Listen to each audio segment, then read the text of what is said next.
Friends, आज की इस वीडियो में हम लोग पास्ट परफेक्ट टेंस कवर करेंगे। इसके पहले हमने प्रेजेंट परफेक्ट टेंस कवर कर लिया है। प्रेजेंट परफेक्ट टेंस क्या होता है? कोई पास्ट का ऐसा एक्शन जो हुआ तो पास्ट में है, लेकिन उसका अभी भी प्रेजेंट में एक इम्पैक्ट है। For example, I have seen your stardom rise.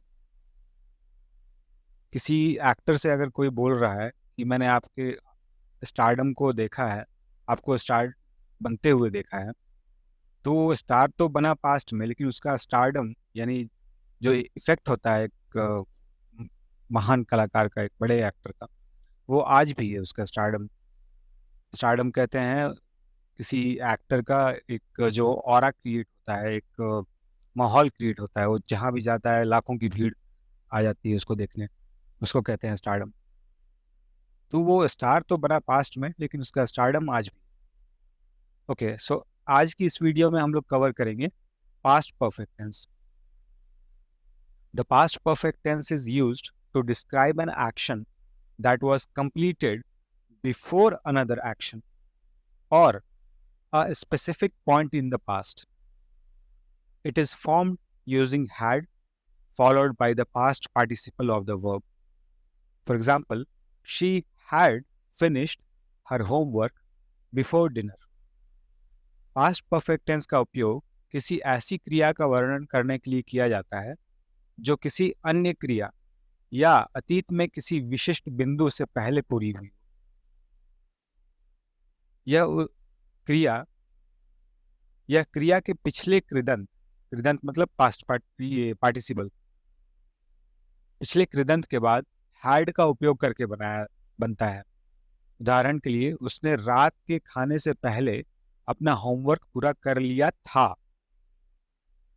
So basically आपको कोई ऐसा सिचुएशन बताना है अपनी लाइफ का, आप किसी से बातचीत कर रहे हो उस दौरान, कहीं लिखना हो उस दौरान, कुछ ऐसा बताना है जब दो एक्शन दोनों के दोनों पास्ट में ही शुरू हुए हों और पास्ट में ही खत्म हो गए हों, और दूसरा एक्शन पहले एक्शन के खत्म होने के बाद शुरू हुआ, या पहले एक्शन के शुरू होने के पहले दूसरा एक्शन खत्म हो गया हो। तो ऐसे सिचुएशंस को बताने के लिए पास्ट परफेक्ट टेंस का उपयोग किया जाता है। ये बनता कैसे है? ये सब्जेक्ट में हैड लगाने से बनता है। इसके पहले हमने प्रेजेंट और पास्ट में देखा, सॉरी प्रेजेंट परफेक्ट में देखा, हैज और हैव लगा के बनता था। यहाँ पास्ट में हैड लगा के बनेगा। आगे हम एग्जाम्पल देखेंगे, उससे आपको ये और क्लियर हो जाएगा। बस ये चीज एक ध्यान में रखिए, किसी ऐसी क्रिया का वर्णन करने के लिए किया जाता है जो किसी अन्य क्रिया या अतीत में किसी विशिष्ट बिंदु से पहले पूरी हुई। बिंदु का मतलब है किसी विशिष्ट टाइम, किसी पर्टिकुलर टाइम के पहले वो पूरी हो चुकी। आइए एग्जाम्पल्स देखते हैं।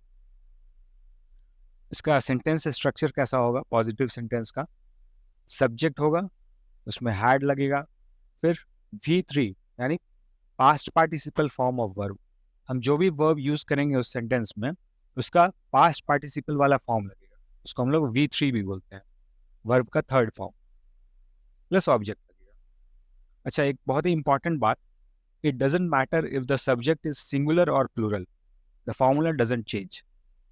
हमने प्रेजेंट परफेक्ट में देखा कि बाकी जगह तो मोस्टली हैव आता है, हैज थर्ड पर्सन सिंगुलर में आता है, ही हैज, शी हैज। तो वहां पे हमें ध्यान देना होता है प्रेजेंट परफेक्ट टेंस में कि सिंगुलर है, प्लूरल है, फर्स्ट पर्सन है, सेकंड पर्सन है, थर्ड पर्सन है, कौन सा पर्सन है, उसके हिसाब से हम हैव या हैड, हैज यूज करते हैं। लेकिन हैड पास्ट परफेक्ट वाले केस में क्या होता है, हर जगह हैड यूज होता है, रिस्पेक्टिव कि आप आई के साथ लगा रहे हैं, वी के साथ लगा रहे हैं, दे के साथ लगा रहे हैं, ही, शी, किसी के साथ भी, हर जगह हैड ही यूज होगा। हम एग्जाम्पल देखेंगे अभी। Santosh had arrive before you came. तुम्हारे आने से पहले संतोष आ गए। पहला एक्शन है संतोष का आना, और ठीक उसके आने के बाद कोई और भी आया, तो उसको हम कह रहे हैं कि तुम्हारे आने से पहले संतोष आ चुका। हमेशा पास्ट परफेक्ट टेंस वाले सेंटेंसेस में दो एक्शन देखने को मिलेगा आपको, और मोस्टली ये बिफोर वर्ड यूज करते हैं हम लोग। सब्जेक्ट होता है, हैड लगाते हैं, वर्ब का थर्ड फॉर्म पास्ट पार्टिसिपल वाला फॉर्म यूज होता है। अराइव बेस वर्ब है, रूट वर्ब है, जो बेसिक वर्ब होता है वो है, उसका ईडी वाला फॉर्म लगा है, अराइव।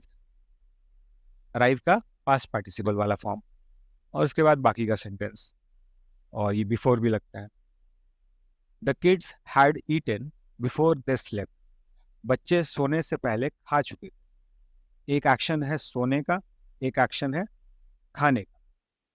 तो बच्चे सोने से पहले खा चुके थे, या फिर हम कह सकते हैं कि खाने के बाद सो गए। तो एक एक्शन खाना, ये खाने का एक्शन खत्म हुआ, इस एक्शन के खत्म होने के बाद दूसरा एक्शन शुरू हुआ, सोने। तो हमेशा पास्ट परफेक्ट वाले सेंटेंसेस में आपको ये दो तरह के एक्शन देखने को मिलेंगे। They had completed their homework before going to play.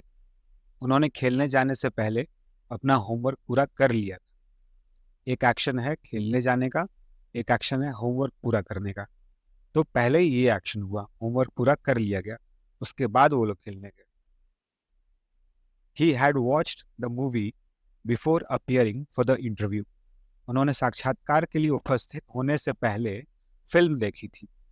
हो सकता है कोई इंस्पिरेशनल फिल्म देखा हो, जैसे 12th फेल। कोई यूपीएससी का इंटरव्यू देने जा रहा हो और उसके पहले 12th फेल देख ले, तो उसको एक इंस्पिरेशन मिलता है। खैर, तो यहाँ पे फिर से दो एक्शन है, एक है मूवी देखने का एक्शन, एक है इंटरव्यू में अपीयर होने का एक्शन। तो यहाँ पे पहले मूवी देखा गया, उसके बाद इंटरव्यू में अपीयर हुई। तो पास्ट परफेक्ट वाले टेंस में हमेशा दो एक्शन मिलेगा आपको, एक पहले होगा, एक उसके बाद होगा। सेंटेंस का फॉर्मेशन कुछ इस तरह से होता है, सब्जेक्ट होता है, फिर हैड लगता है, फिर वर्ब का थर्ड फॉर्म होता है, पास्ट पार्टिसिपल वाला फॉर्म, और फिर ऑब्जेक्ट लगता है।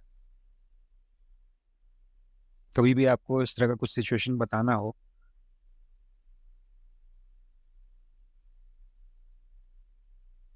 इसका निगेटिव सेंटेंस का स्ट्रक्चर ऐसा होगा, सब्जेक्ट होगा, फिर हैड होगा, फिर नॉट लगेगा, NOT नॉट, फिर वर्ब का थर्ड फॉर्म होगा यानी पास्ट पार्टिसिपल वाला फॉर्म, और ऑब्जेक्ट लगेगा। सिंगुलर प्लूरल से कोई फर्क नहीं पड़ेगा, हैड लगेगा ही लगेगा। Santosh had not arrive before you came. तुम्हारे आने से पहले संतोष नहीं आया था। अभी ये जो जो यहाँ पे एग्जांपल्स दिए हुए हैं, मैंने उसी में नॉट ऐड किया है सिर्फ, ताकि आपको समझने में आसानी रहे कि एक ही तरह के सेंटेंसेस को थोड़ा बहुत फेर बदल करके उसमें बिल्कुल एक अलग मीनिंग दिया जा सकता है। यहाँ पे था कि Santosh had arrived before you came, Santosh तुम्हारे आने से पहले संतोष आ गया। यहाँ पे है Santosh had not arrived before you came, तुम्हारे आने से पहले संतोष नहीं आया था। पिछले वाले पेज में था the kids had eaten before they slept, सोने के पहले बच्चों ने खाना खा लिया था। अब यहाँ पे हमने नॉट ऐड कर दिया, तो इसका मीनिंग पूरा चेंज हो गया। The kids had not eaten before they slept, बच्चों ने सोने से पहले खाना नहीं खाया था, वो भूखे पेट ही सो गए। पिछले पेज में था they had completed their homework before going to play, यहाँ हमने नॉट ऐड कर दिया, उन्होंने खेलने जाने से पहले अपना होमवर्क पूरा नहीं किया था। He had watched the movie before appearing for the interview, ये पिछले पेज पे था, हमने नॉट ऐड किया यहाँ पे। He had not watched the movie, उन्होंने साक्षात्कार के लिए उपस्थित होने से पहले फिल्म नहीं देखी। तो आप देखो, सिर्फ एक वर्ड ऐड कर देने से सेंटेंस का पूरा मीनिंग ही चेंज हो जाता है। अब आते हैं इंटरोगेटिव सेंटेंस स्ट्रक्चर में, यानी कि क्वेश्चनिंग वाले सेंटेंसेस में। हमें अगर किसी से कुछ पूछना हो, पास्ट से रिलेटेड कुछ ऐसा सिचुएशन हो जहाँ पे कि दो एक्शन को दिखलाना है, तो वहाँ पे हम ये स्ट्रक्चर यूज करेंगे। सबसे पहले हैड आए, इसके पहले हमने देखा निगेटिव में सब्जेक्ट आता है, फिर हैड, फिर नॉट। पॉजिटिव में सब्जेक्ट प्लस हैड, इंटरोगेटिव में क्या होगा, पहले हैड लगेगा, उसके बाद सब्जेक्ट आएगा, फिर वर्ब का थर्ड फॉर्म आएगा, उसके बाद ऑब्जेक्ट, और लास्ट में क्वेश्चन मार्क भी देना जरूरी है क्योंकि हम क्वेश्चन पूछ रहे हैं। इसमें भी सिंगुलर प्लूरल का कोई फर्क नहीं पड़ेगा, आपका स्ट्रक्चर यही रहेगा। Had Santosh arrive before you came, क्या आपके आने से पहले संतोष आ गया था? Had the kids not eaten before the slept, अब यहाँ पे हम लोग नॉट लगा के भी क्वेश्चंस बना सकते हैं।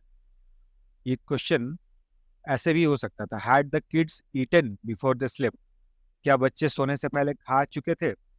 या फिर नॉट लगा के भी बन सकता है, had the kids not eaten before the slept, क्या बच्चों ने सोने से पहले खाना नहीं खाया था?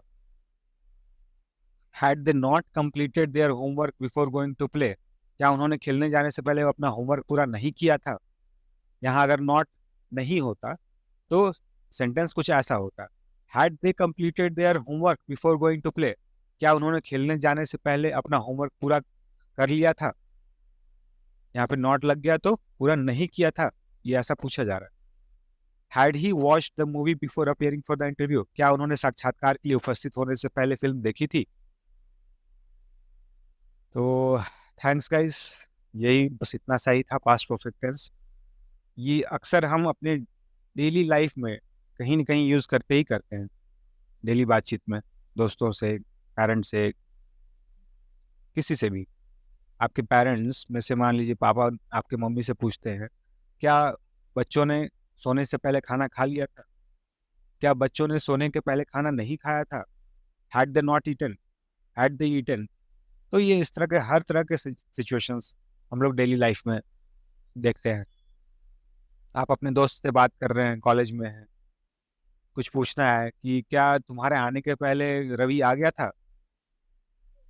Ravi, had Ravi arrive before you came, ये क्वेश्चनिंग सेंटेंस हुआ। अगर बताना है तुम्हारे आने के पहले रवि आ गया तो ऐसे बताएंगे, Ravi had arrive before you came, तुम्हारे आने के पहले रवि आ गया। तो ये हम डेली लाइफ में ये सब यूज करते हैं। इंग्लिश का ऐसा कोई भी पार्ट नहीं है जो हम डेली लाइफ में यूज नहीं करते। आपको बस इंग्लिश में दिखता है इसलिए मुश्किल लगता है, लेकिन कोई ऐसा नया चीज नहीं। हर वो चीज जो आप इंग्लिश में पढ़ोगे वो आप हिंदी में डेली यूज करते हो, बस उसी का इंग्लिश में कन्वर्जन। तो सबसे पहले आप मन से ये डर निकाल दो कि कुछ हमें नया पढ़ना है। कुछ नया नहीं है, सब वही चीज है, बस इंग्लिश में। हर वो चीज जो आप अपना डेली लाइफ में करते हो वही चीज है। ठीक है, चलिए, थैंक यू, गुड बाय, मिलते हैं किसी अगले वीडियो में।